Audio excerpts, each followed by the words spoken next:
Welcome to another chapter of Elemental Histories, the story of war. Let's jump right in. In 2012, a team of archaeologists uncovered something unbelievable.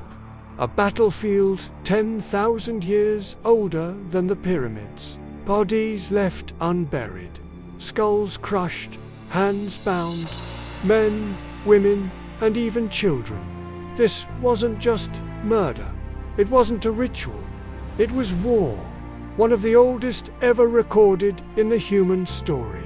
Welcome to Nataruk. Before we dive in, hit subscribe, like, and turn on notifications so you never miss another deep dive into the mysteries of our past. In the desolate basin west of Kenya's Lake Turkana, researchers from the Turkana Basin Institute were surveying exposed sediment. What they found would rewrite prehistory.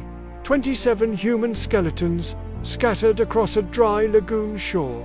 10 of them showed unmistakable signs of violent death. But this wasn't random scavenger damage. This was targeted brutality. One man still had an obsidian blade embedded in his skull. Another had multiple fractures, blows delivered with precision.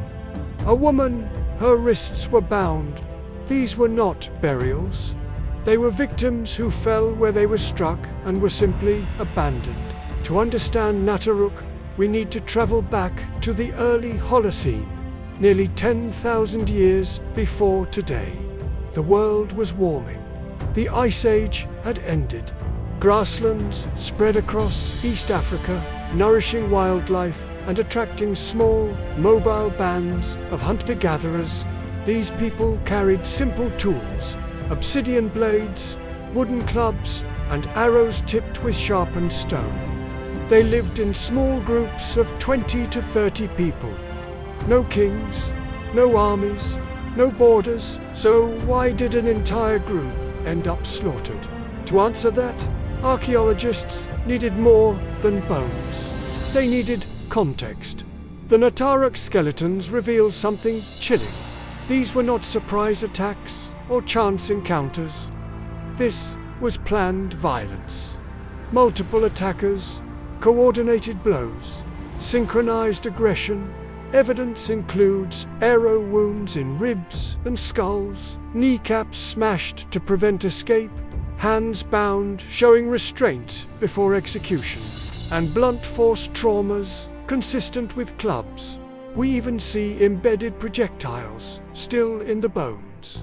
But the most haunting detail, among the dead were women and children. This wasn't a battle between warriors. This was annihilation. Researchers propose a theory. The attackers weren't just holding their ground. They were on a mission to grab resources. A lagoon like Nataruk was a rare prize: freshwater, fish, game, and fertile shorelines. For mobile foragers, this could mean survival, and survival can push people, any people, to brutal extremes.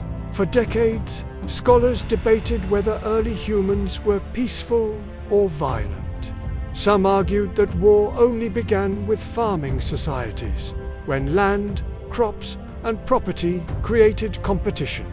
Nataruk challenges that.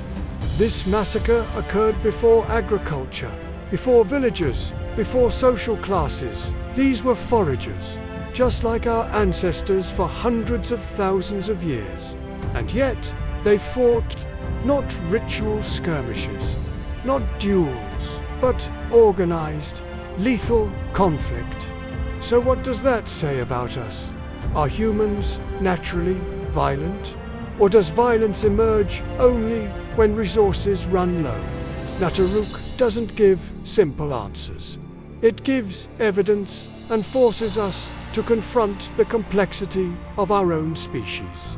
Archaeologists now consider 3 leading theories.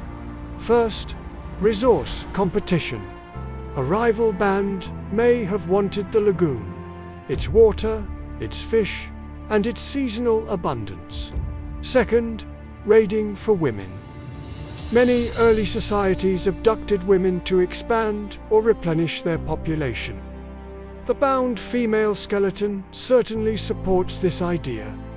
And third, ambush. The victims may have been resting or processing food when attacked. The lack of defensive wounds on some skeletons suggests they were taken completely by surprise. But one thing is certain. This was not a ritual, not a burial, not a symbolic display.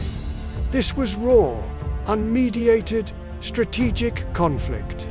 As we zoom out from Nataruk, the picture becomes bigger than a single massacre. This event tells us that early humans formed alliances and rivalries.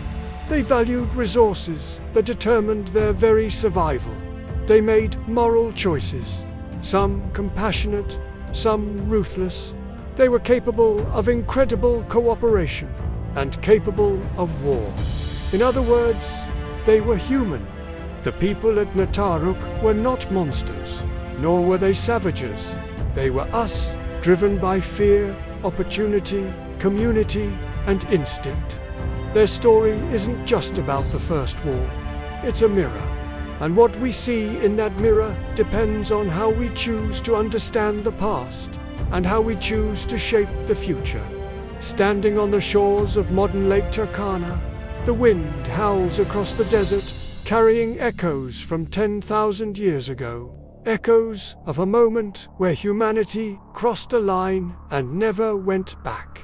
If this deep dive into the earliest conflict moved you, hit like, subscribe, and turn on the bell so you never miss an episode. Because the past isn't dead. It's waiting to be uncovered.